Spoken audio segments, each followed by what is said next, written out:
तो स्वागत है दोस्तों आपका एक बार फिर मेरे इस यूट्यूब चैनल अंकित सर शिवा क्लासेज पर। दोस्तों, व्यूअर्स की मांग पर, मेरे इस चैनल के व्यूअर्स की मांग पर मैं दिसंबर 2019 1 दिसंबर से 31 दिसंबर तक A to Z पूरा करंट अफेयर्स आपके लिए लाया हूं। दोस्तों, मैं आपको बता दूं कि कोई भी जब परीक्षाएं आयोजित होती हैं तो परीक्षा के मुश्किल से 3 महीने से पहले के सारे करंट अफेयर्स उसमें पूछे जाते हैं। तो इसी को मैं देखते हुए आज मैं आपके सामने लाया हूं 1 दिसंबर से लेकर 31 दिसंबर तक पूरा A to Z current affair series. दोस्तों, यदि आप मेरे चैनल पर नए हैं तो मेरे चैनल को जरूर सब्सक्राइब करिए और घंटी को जरूर दबाइए, जिससे कि आपको आने वाले सभी करंट अफेयर्स की सीरीज को देखने को मिले। तो चलिए दोस्तों, शुरू करते हैं। आज दिसंबर 2019 1 दिसंबर से 31 दिसंबर तक पूरा current affairs A to Z। चलिए, 1 से 2 दिसंबर 2019 का क्या करंट अफेयर्स है ये जानते हैं कि 1 तारीख और 2 तारीख में क्या हुआ था। सबसे पहला क्वेश्चन था कि भारतीय निर्वाचन आयोग द्वारा जननायक जनता पार्टी को किस राज्य दल का दर्जा दिया गया है। उत्तर है हरियाणा। जननायक जनता पार्टी को हरियाणा के राज्य दल का दर्जा दिया गया है। इस दल को चाबी का चुनाव चिन्ह प्रदान किया गया है। यह निर्णय हालिया हरियाणा विधानसभा चुनाव में पार्टी के प्रदर्शन के आधार पर लिया गया है। इस दल का गठन दिसंबर 2018 में किया गया था। विधानसभा चुनाव में इस दल को 10 सीटें प्राप्त हुई थी। दूसरा है कि यासुहिरो नाकासोने का हाल ही में निधन हुआ है। वो किस देश के प्रधानमंत्री थे? पूर्व प्रधानमंत्री थे। दूसरा है उत्तर है जापान। हाल ही में जापान के पूर्व प्रधानमंत्री यासुहिरो नाकासोने का निधन हुआ है। वे सबसे लंबे कार्यकाल वाले जापानी प्रधानमंत्रियों में से एक हैं। अगला क्वेश्चन है कि अंगद वीर सिंह बाजवा किस खेल से जुड़े हुए हैं? उत्तर शूटिंग। निशानेबाज अंगद वीर सिंह बाजवा ने नई दिल्ली में राष्ट्रीय शूटिंग चैंपियनशिप में पुरुषों के स्कीट फाइनल में विश्व रिकॉर्ड बनाया। चौथा है कि थिएटर कलाकार परमानंद साहू का हाल ही में निधन हुआ। वे किस राज्य से थे? उत्तर ओडिशा। ओडिशा के थिएटर अकलकर परमानंद साहू का निधन 30 नवंबर को बालासोर में हुआ। उन्होंने 100 से अधिक नाटकों में कार्य किया है। उन्होंने ऑल इंडिया रेडियो तथा दूरदर्शन में भी कार्य किया है। चलिए अगले क्वेश्चन की तरफ बढ़ते हैं कि सबसे तेज 7000 टेस्ट रन बनाने का रिकॉर्ड किस बल्लेबाज ने बनाया? उत्तर है स्टीव स्मिथ। ऑस्ट्रेलिया के महान बल्लेबाज स्टीव स्मिथ टेस्ट क्रिकेट के सबसे तेज 7000 रन बनाने का रिकॉर्ड अपने नाम कर लिया है। उन्होंने 1946 में इंग्लैंड के दिग्गज बल्लेबाज वैली हैमंड द्वारा बनाए गए रिकॉर्ड को तोड़ा। चलिए छठा क्वेश्चन है कि the legacy of militancy in Punjab long road to normalcy पुस्तक के लेखक कौन है? Dona Suri. The legacy of militancy in Punjab long road to normalcy पुस्तक की रचना नागरिक अधिकार कार्यकर्ता इंद्रजीत सिंह जैजी तथा पत्रकार दोना सूरी द्वारा की गई है। इस पुस्तक में उग्रवाद के बाद के काल में पंजाब की राजनीति, सरकारी नीतियों, पुलिस के कार्य तथा न्यायपालिका के कार्य पर प्रकाश डाला गया है। चलिए अगला क्वेश्चन की तरफ बढ़ते हैं कि सिस्तूरा सिंगकाई किस प्रकार की प्रजाति का वैज्ञानिक नाम है? हाथी, मछली, मेढक, कछुआ। उत्तर होगा मछली। मेघालय के वेस्ट खासी हिल जिले में सिस्तूरा सिंकाई नामक मछली की प्रजाति की खोज की गई है। यह मछली तवाहदीडोह नदी में पाई गई है। यह खोज कार्य शिलांग के लेडी कीन कॉलेज के प्रोफेसर खलूर मुखीन के नेतृत्व में किया गया है। चलिए 8वें क्वेश्चन की तरफ बढ़ते हैं कि अकित्तम को 55वें ज्ञानपीठ पुरस्कार के लिए चुना गया है। वे किस भाषा से जुड़े हुए हैं? उत्तर होगा मलयालम। मलयालम कवि ने 55वां ज्ञानपीठ पुरस्कार जीता है। इसकी घोषणा शुक्रवार को की गई। अकित्तम अच्युथन नंबूदरी का जन्म 1926 में हुआ था। उन्हें अकित्तम नाम से जाना जाता है। अकित्तम ने अब तक 55 से अधिक पुस्तकें लिखी हैं। उनकी कुछ एक प्रमुख रचनाएं हैं खंड काव्य, कथा काव्य, चरित काव्य इत्यादि। चलिए दोस्तों 9वें क्वेश्चन की तरफ बढ़ते हैं कि भूस्खलन जोखिम निम्नीकरण पर प्रथम अंतर्राष्ट्रीय सम्मेलन का आयोजन किस शहर में किया गया? उत्तर होगा नई दिल्ली। राजगृह मामले मंत्री जी किशन रेड्डी ने दिल्ली में भूस्खलन जोखिम निम्नीकरण पर प्रथम अंतर्राष्ट्रीय सम्मेलन का उद्घाटन किया। इस सम्मेलन में भूस्खलन जोखिम निम्नीकरण के विभिन्न पहलुओं पर चर्चा की गई। चलिए 10वें क्वेश्चन की तरफ बढ़ते हैं कि CRL के लिए सूक्ष्म वित्त पैनल का चेयरमैन किसे नियुक्त किया? उत्तर होगा HR खान। भारतीय रिजर्व बैंक के पूर्व चेयरमैन HR खान को CRL code for responsible lending के लिए सूक्ष्म वित्त पैनल का चेयरमैन नियुक्त किया गया है। चलिए दोस्तों अब हम लोग पढ़ेंगे 3 दिसंबर 2019 का क्या करंट अफेयर्स था। सबसे पहला कि भारत और श्रीलंका के बीच मित्र शक्ति 2019 अभ्यास का आयोजन किस शहर में किया जा रहा है? उत्तर होगा पुणे। भारत और श्रीलंका के बीच मित्र शक्ति नामक युद्ध अभ्यास का आयोजन किया जाएगा। इसका आरंभ 1 दिसंबर पुणे में हो गया है। इस सैन्य अभ्यास का आयोजन भारत और श्रीलंका के बीच सैनिक कूटनीति के हिस्से के रूप में प्रतिवर्ष मनाया जाता है। चलिए दूसरा पढ़ते हैं कि हज प्रक्रिया को डिजिटल बनाने वाला विश्व का पहला देश कौन सा है? उत्तर होगा भारत। भारत विश्व का ऐसा पहला देश बन गया है जिसने हज यात्रा के लिए पूरी प्रक्रिया को डिजिटल बना दिया है। इसके तहत वीजा, परिवहन इत्यादि के लिए विभिन्न ऐप को लॉन्च किया है। चलिए पढ़ते हैं तीसरा कि G20 की अध्यक्षता प्राप्त करने वाला पहला अरब देश कौन सा है? उत्तर होगा सऊदी अरब। सऊदी अरब को G20 की अध्यक्षता प्रदान की गई है। इससे पहले अध्यक्षता जापान के पास थी। गौरतलब है कि नवंबर 2020 में सऊदी अरब की राजधानी रियाद में G20 शिखर सम्मेलन का आयोजन किया जाएगा। यह अरब जगत में आयोजित किया जाने वाला पहला G20 शिखर सम्मेलन होगा। इस वर्ष G20 शिखर सम्मेलन का आयोजन जापान के ओसाका में किया गया था। चलिए चौथा पढ़ते हैं कि संयुक्त राष्ट्र जलवायु सम्मेलन COP25 का आयोजन किस देश में किया जा रहा है? उत्तर होगा स्पेन। संयुक्त राष्ट्र जलवायु सम्मेलन COP25 का आयोजन स्पेन की राजधानी मैड्रिड में किया गया। इसका आयोजन 2 दिसंबर से 13 दिसंबर के बीच किया जा रहा है। 15वां क्वेश्चन है कि 5वां क्वेश्चन है 13वें में दक्षिण एशियाई खेलों में भारत के लिए पहला स्वर्ण पदक किसने जीता? उत्तर होगा आदर्श MN सिनीमोल ने। 13वें दक्षिणी एशियाई खेलों में भारत के लिए पहला स्वर्ण पदक आदर्श MN सिनीमोल ने जीता। उन्होंने ट्रायथलॉन में यह स्वर्ण पदक जीता।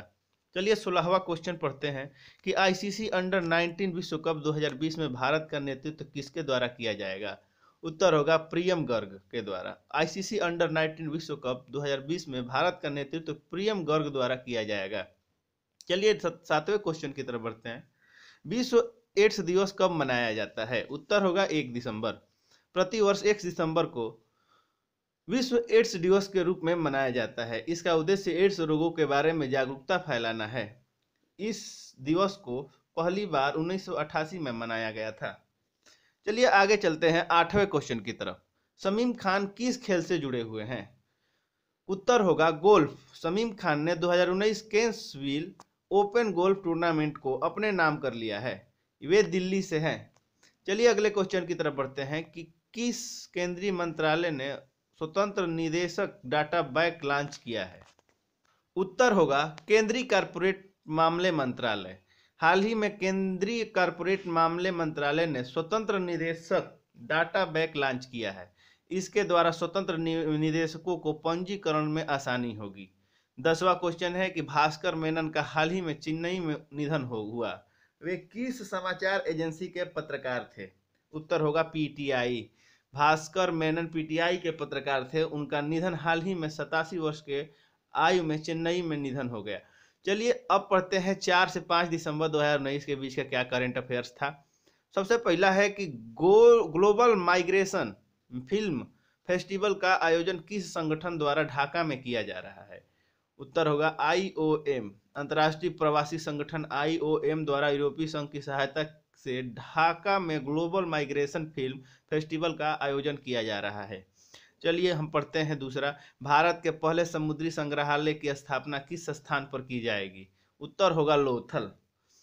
भारत के पहले समुद्री संग्रहालय की स्थापना गुजरात के लोथल में की जाएगी। इसका स्थापना पुर्तगाल समुद्री धरोहर संग्रहालय के साथ मिलकर की जाएगी। चलिए पढ़ते हैं तीसरा कि 2019 शक्ति भट्ट फर्स्ट बुक प्राइज किसने जीता? उत्तर होगा टोनी जोसेफ। लेखक टोनी जोसेफ ने अपनी पुस्तक Early Indians the story of our ancestors and where we came from के लिए 2019 शक्ति भट्ट फर्स्ट बुक प्राइज जीता। चौथा क्वेश्चन है कि स्थानीय आस्था दिवस भारत के किस राज्य में मनाया जाता है? उत्तर होगा अरुणाचल प्रदेश। हाल ही में अरुणाचल प्रदेश के पासीघाट में स्थानीय आस्था तथा स्थानीय जनजातियों के संरक्षण के लिए स्थानीय आस्था दिवस मनाया जाता है। पांचवा क्वेश्चन है कि 10वां भारतीय अंगदान दिवस कब मनाया गया? उत्तर होगा 30 नवंबर। 30 नवंबर को भारतीय अंगदान दिवस मनाया जाता है। इसका उद्देश्य लोगों की मृत्यु के पश्चात अंगदान के लिए प्रेरित करना है। इस दिवस के द्वारा अंगदान के महत्व के बारे में जागरूकता फैलाने का प्रयास किया जाता है। अंगदान में व्यक्ति का हृदय, यकृत, गुर्दे, आंत, फेफड़े, अग्नाशय इत्यादि का दान किया जाता है। यह अंग किसी जरूरतमंद व्यक्ति को प्रत्यारोपित कर दिए जाते हैं, मतलब ट्रांसप्लांट कर दिए जाते हैं। चलिए छठे क्वेश्चन की तरफ बढ़ते हैं। छठा क्वेश्चन है कि अंगदान के मामले में किस राज्य को सर्वश्रेष्ठ राज्य का पुरस्कार प्रदान किया गया? उत्तर होगा तमिलनाडु। तमिलनाडु को अंगदान के मामले में सर्वश्रेष्ठ राज्य पुरस्कार प्रदान किया गया। यह पुरस्कार राष्ट्रीय अंग व उत्तक प्रत्यारोपण संगठन NOTTO द्वारा प्रदान किया गया है। सातवां क्वेश्चन है कि हाल ही में कंट्रोलर जनरल ऑफ अकाउंट्स का कार्यभार किसने संभाला? उत्तर होगा सोमा राय बंसल। बर्मन, बंसल नहीं बर्मन। उत्तर उसके बाद अगर इसको पढ़ते हैं इसको विस्तार से कि भारतीय लेखा सेवा अधिकारी सोमा राय बर्मन ने हाल ही में कंट्रोलर जनरल ऑफ अकाउंट्स का कार्यभार संभाला। आठवां है कि औद्योगिक विकास के लिए किस राज्य कैबिनेट ने लैंड बैंक शुरू करने का निर्णय लिया? उत्तर पंजाब। पंजाब सरकार ने राज्य के ग्रामीण क्षेत्रों में लैंड बैंक की स्थापना करने के लिए मंजूरी दे दी है। इसका उद्देश्य राज्य में औद्योगिक विकास को बढ़ावा देना है। नौवां है कि पुरुष वर्ग में 2019 फीफा बैलन डीआर पुरस्कार किसने जीता? Cristiano Ronaldo, Lionel Messi, Neymar junior या थॉमस मुल्लर? उत्तर होगा लियोनेल मेसी।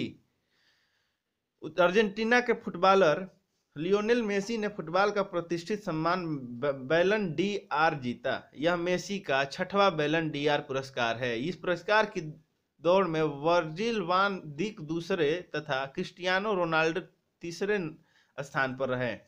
महिला वर्ग में अमेरिका की गीगन रेपिनो को बैलन डीआर पुरस्कार दिया गया। चलिए 10वां क्वेश्चन की तरफ बढ़ते हैं कि यूरोपीय आयोग की अध्यक्षता उर्सुला वोन डर लेयेन किस देश से है? उत्तर होगा जर्मनी। जर्मनी की उर्सुला वोन डर लेयेन का यूरोपीय आयोगों का अध्यक्ष चुना गया है। उर्सुला वोन डर लेयेन एक जर्मनी मंत्री हैं। वे 2005 से एंजेला मार्कल की सरकार में कार्यरत हैं। वे जर्मनी चांसलर एंजेला मार्कल की रक्षा मंत्री हैं। अब पढ़ते हैं 6 दिसंबर 2019 का करंट अफेयर्स। 2019 नाटो शिखर सम्मेलन का आयोजन किस यूरोपीय शहर में किया गया? उत्तर होगा लंदन।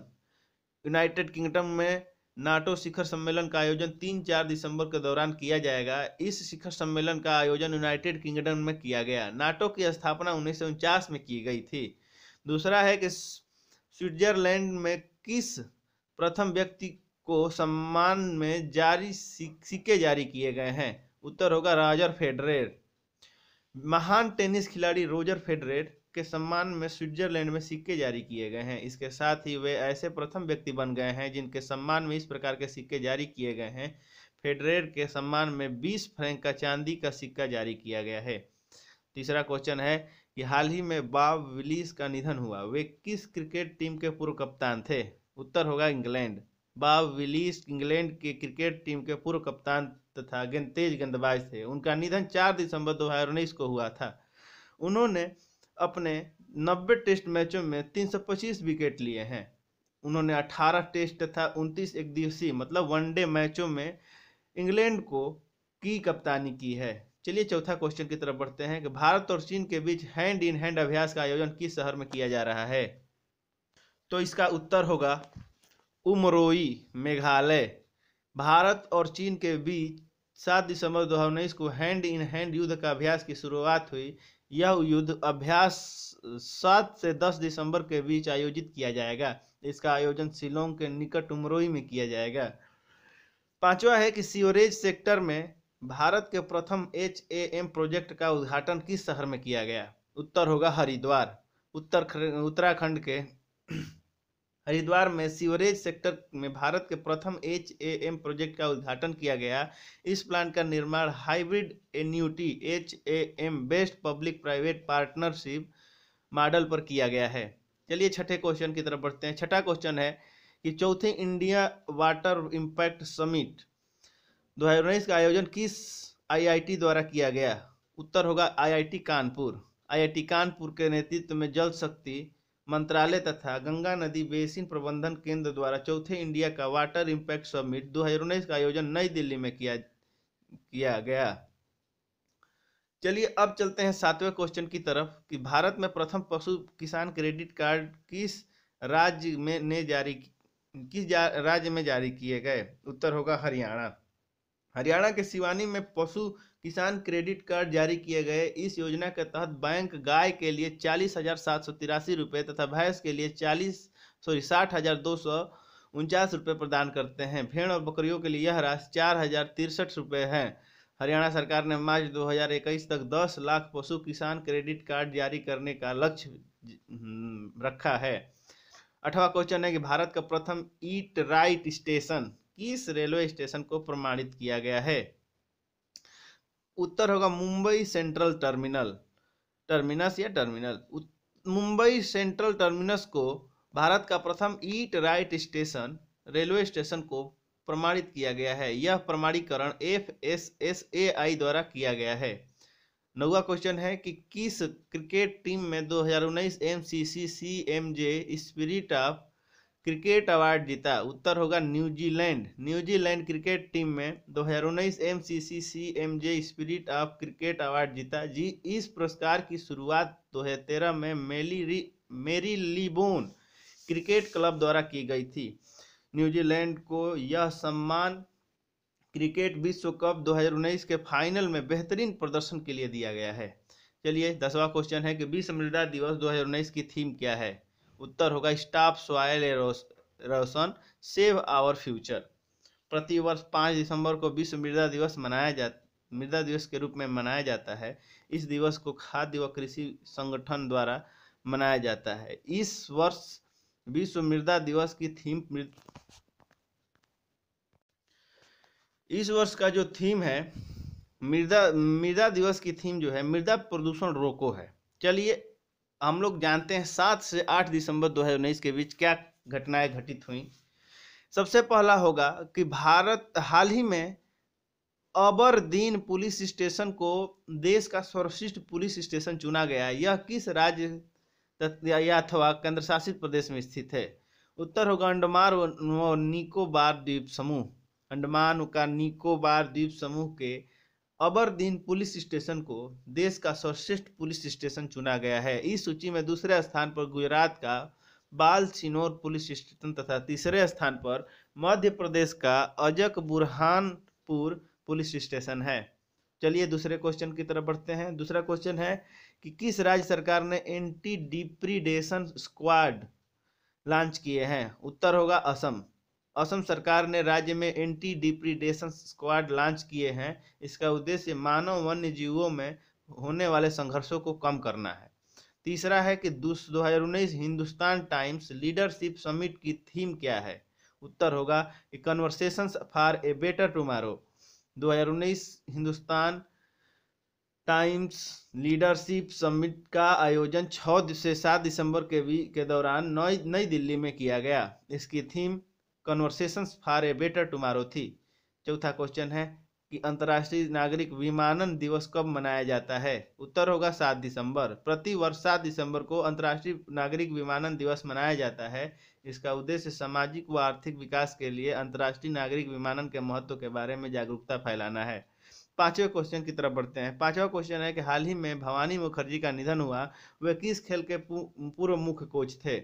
उत्तर होगा table tennis. Bhavani Mukherjee table tennis के पूर्व मुख्य कोच थे। उनका निधन 6 दिसंबर 2019 को हुआ। छठा क्वेश्चन है कि 2020 ग्लोबल क्लाइमेट रिस्क इंडेक्स में भारत का स्थान कौन सा है? उत्तर होगा 5वां।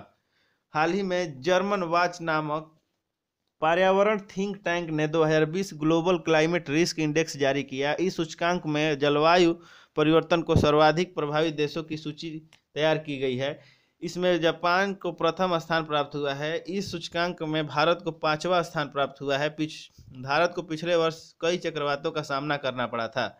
7वां है कि केंद्रीय गृह मंत्रालय ने वरिष्ठ सुरक्षा सलाहकार किसे नियुक्त किया है?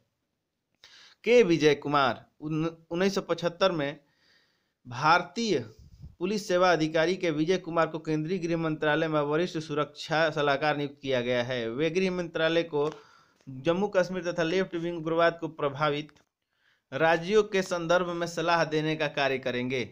भारत का प्लागिंग एम्बेसडर किसे नियुक्त किया गया है? उत्तर रिपु दमन बेवली।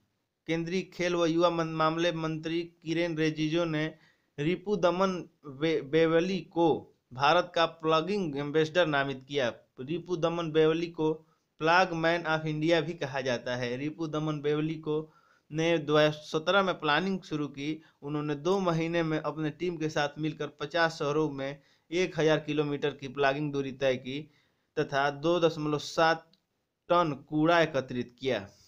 9वां क्वेश्चन है कि अवंती मेगा फूड पार्क का उद्घाटन मध्य प्रदेश के किस जिले में किया गया है? उत्तर होगा देवास।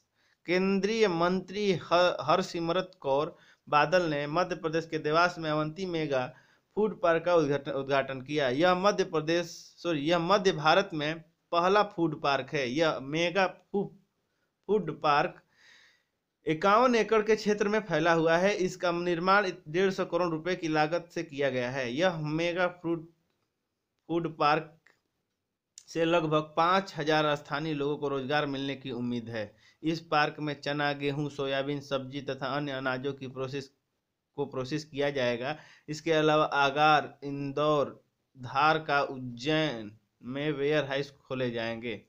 चलिए 10वां है कि 2019 नेशनल स्कूल चेस चैंपियनशिप में स्वर्ण पदक में जीतने वाली शशिनी पूर्वी किस राज्य की हैं?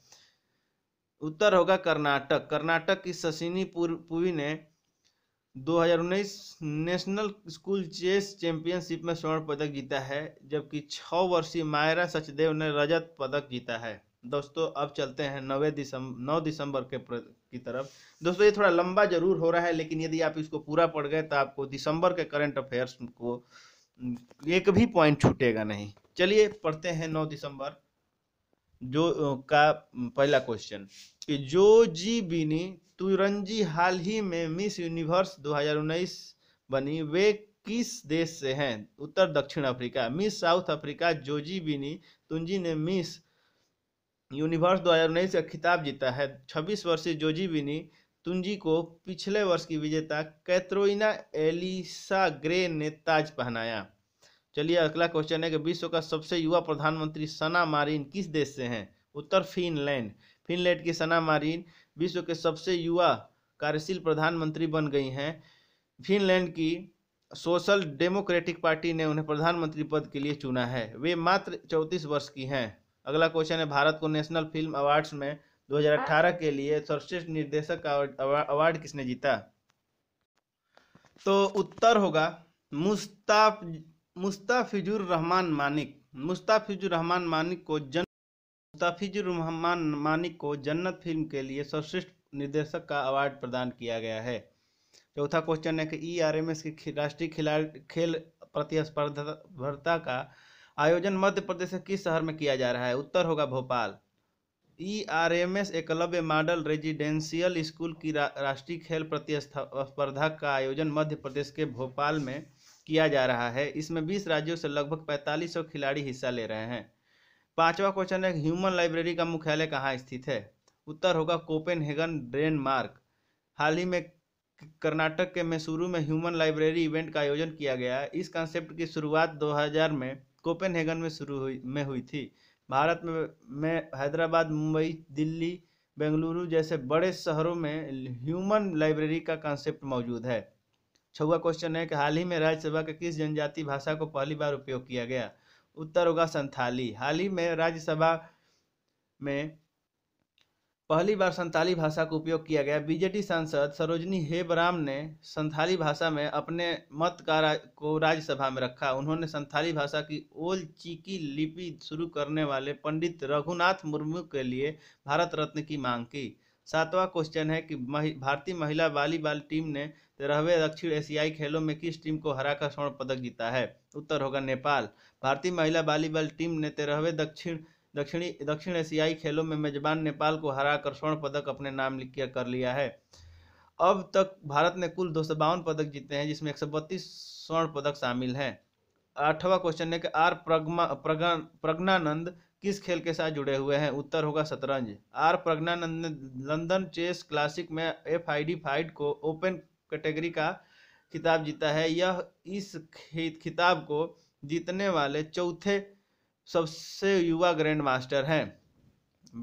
9वां क्वेश्चन है कि 42वां जमनलाल बजाज फाउंडेशन अवार्ड किसने जीता? उत्तर होगा शाहीन मिस्त्री।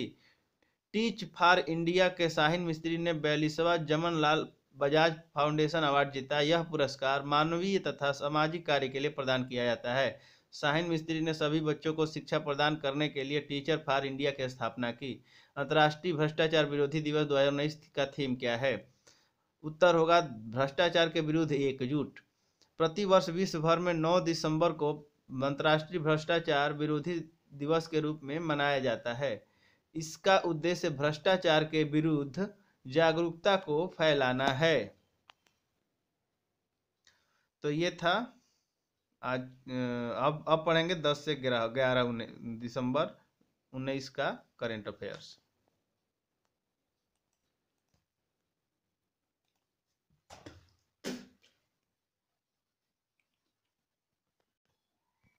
जो घटनाएं घटित हुई हैं उसको जानते हैं कि किस बॉलीवुड अभिनेता को राष्ट्रीय एंटी डोपिंग एजेंसी का ब्रांड एम्बेसडर नियुक्त किया गया है? उत्तर होगा सुनील शेट्टी। अभिनेता सुनील शेट्टी को राष्ट्रीय एंटी डोपिंग एजेंसी का ब्रांड एम्बेसडर नियुक्त किया गया है। राष्ट्रीय एंटी डोपिंग एजेंसी देश के डोपिंग नियंत्रण कार्यक्रम की मॉनिटरिंग करती है। गौरतलब है कि पिछले एक वर्ष में देश के 150 से अधिक खिलाड़ी डोप टेस्ट में फेल हुए हैं। दूसरा है कि मानवाधिकार दिवस 2019 की थीम क्या है? उत्तर होगा youth standing up for human rights. प्रतिवर्ष 10 दिसंबर को मानवाधिकार दिवस के रूप में मनाया जाता है। संयुक्त राष्ट्र महासभा ने 10 दिसंबर 1948 को मानवाधिकार पर सार्वभौमिक घोषणा को स्वीकार किया था। मानवाधिकार दिवस की आधिकारिक स्थापना 4 दिसंबर 1950 को संयुक्त राष्ट्र महासभा की 317वीं प्लेनरी बैठक में की गई थी। तीसरा क्वेश्चन है कि महिलाओं व बच्चों के विरुद्ध यौन शोषण के अपराधों को शीघ्र निपटारे के लिए किस राज्य के द्वारा 2018 फास्ट ट्रैक कोर्ट की स्थापना का निर्णय लिया है? उत्तर होगा उत्तर प्रदेश। उत्तर प्रदेश सरकार ने महिलाओं व बच्चों के विरुद्ध यौन शोषण के अपराधों को शीघ्र निपटने के लिए 2018 फास्ट ट्रैक कोर्ट की स्थापना करने का निर्णय लिया है। 144 फास्ट ट्रैक कोर्ट की स्थापना बलात्कार के मामले में सुनवाई के लिए की जाएगी, जबकि 74 पास्को कोर्ट्स की स्थापना बच्चों के विरुद्ध होने वाले अपराधों की सुनवाई के लिए की जाएगी। चौथा है हाल ही में नरेश मित्रा का निधन हुआ है। वे किस समाचार पत्र से जुड़े हुए थे? उत्तर होगा टाइम्स ऑफ इंडिया। हाल ही में टाइम्स ऑफ इंडिया का वरिष्ठ पत्रकार नरेश मित्रा का निधन हुआ। उन्हें पर्यावरण संबंधी रिपोर्टिंग के लिए जाना जाता है। उन्होंने गोरखा लोगों की स्थिति को देश के समक्ष प्रस्तुत किया। पांचवा क्वेश्चन है कि संयुक्त राष्ट्र के मानव विश्व विकास सूचकांक में भारत को कौन सा स्थान प्राप्त हुआ है? 129। संयुक्त राष्ट्र विकास कार्यक्रम ने हाल ही में 189 देशों का मानव विश्व सूचकांक HDI जारी किया। इस सूचकांक में भारत को 129वां स्थान प्राप्त हुआ है। इस रिपोर्ट का शीर्षक beyond income, beyond average, beyond today, inequalities in human development in 21 first century था। छठा है कि प्रथम यायावर साहित्य उत्सव का आयोजन किस शहर में किया जा रहा है? उत्तर होगा जम्मू। जम्मू में प्रथम यायावर साहित्य उत्सव का आयोजन किया जा रहा है। इस उत्सव में कश्मीर सहित विभिन्न मुद्दों पर चर्चा की जाएगी। इस चर्चा में विभिन्न क्षेत्रों से जुड़े 45 गणमान्य व्यक्ति भी हिस्सा लेंगे। सातवां है कि गंगाधर नेशनल अवार्ड किससे सम्मानित किया गया? उत्तर होगा विश्वनाथ प्रसाद तिवारी। जाने माने हिंदी कवि विश्वनाथ प्रसाद तिवारी को गंगाधर नेशनल अवार्ड से सम्मानित किया गया। इस वर्ष इस पुरस्कार की स्थापना उड़ीसा के कवि गंगाधर मैहर की स्मृति में की गई। यह पुरस्कार 1991 में प्रदान किया जा रहा है। आठवां क्वेश्चन है कि विश्व एंटी डोपिंग एजेंसी ने किस देश को 4 वर्ष के लिए प्रतिबंधित किया है? उत्तर होगा रूस। विश्व एंटी डोपिंग एजेंसी ने रूस पर 4 वर्ष का प्रतिबंध लगाया है। इसके बाद रूस 2020 टोक्यो ओलंपिक तथा 2022 बीजिंग शीतकालीन ओलंपिक में हिस्सा नहीं ले सकेगा। विश्व एंटी डोपिंग एजेंसी द्वारा रूस पर यह प्रतिबंध डोपिंग में रूस की सरकार की सक्रिय भूमिका होने के कारण लगाया है।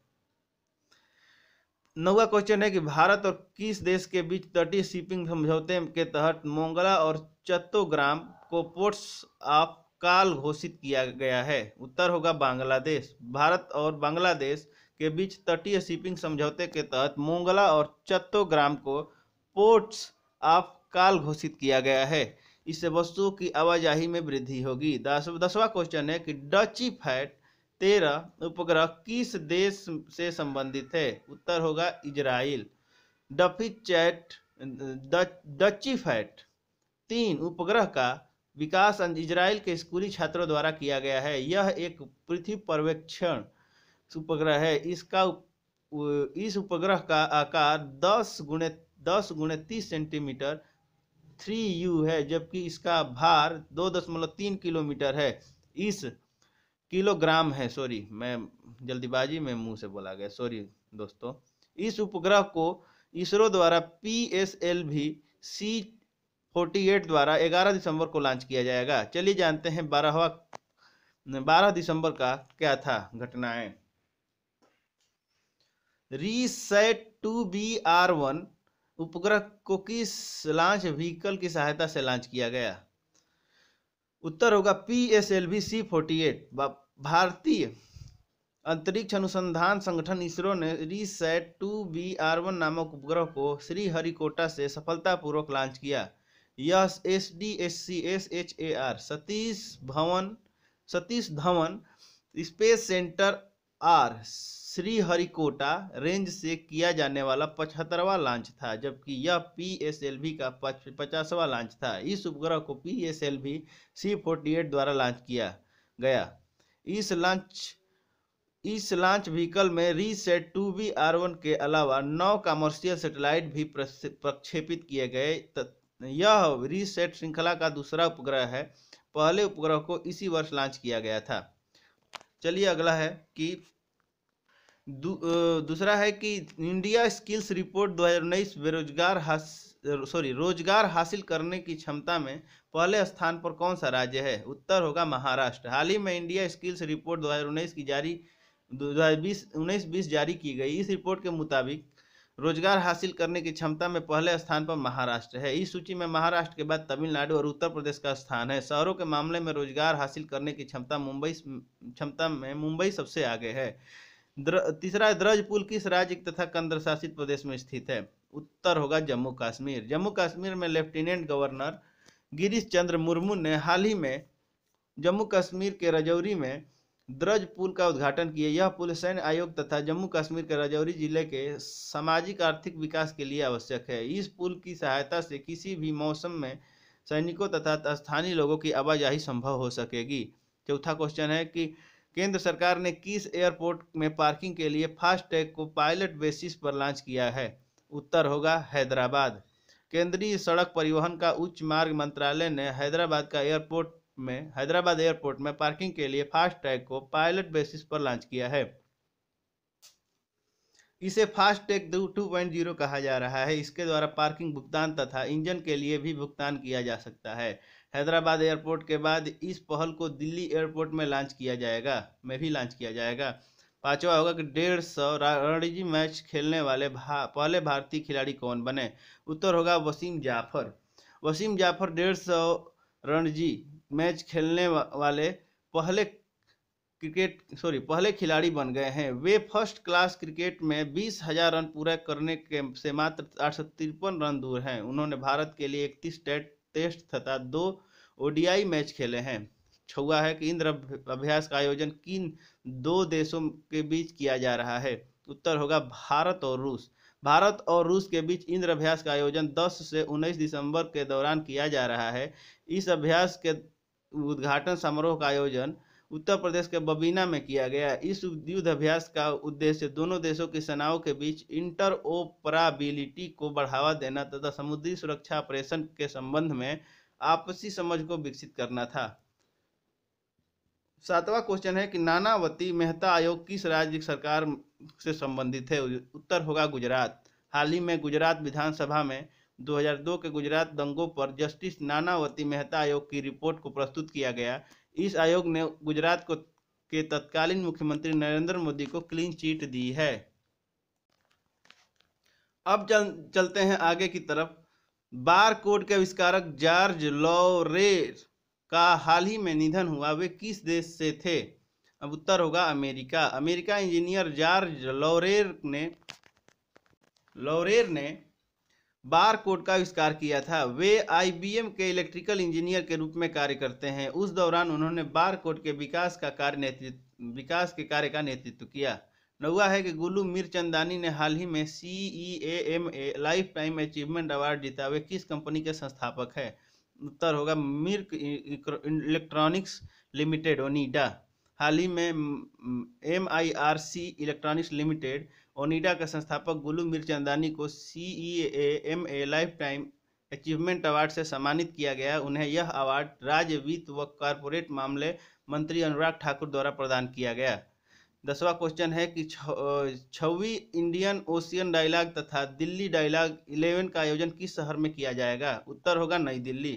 केंद्रीय विदेश मंत्रालय द्वारा 6वीं इंडियन ओशियन डायलॉग तथा दिल्ली डायलॉग 11 का आयोजन नई दिल्ली में 13 दिसंबर के दौरान किया जाएगा। दोस्तों, इस करेंट अफेयर्स की सीरीज को हम यहीं समाप्त करते हैं और अगला जो होगा 13 दिसंबर से 31 दिसंबर का पार्ट 2 में रिलीज किया जाएगा। यदि आपको ये जानकारी अच्छी लग रही है तो दोस्तों मेरा हौसला अफजाई के लिए कमेंट बॉक्स में आकर जरूर कमेंट करिए, जिससे मैं आपको और बेहतर से बेहतर जानकारियाँ दे सकूं। यदि आप चैनल पर नए हैं तो चैनल को सब्सक्राइब करना ना भूलें और भाग 2 का इंतजार करें। तब तक के लिए धन्यवाद।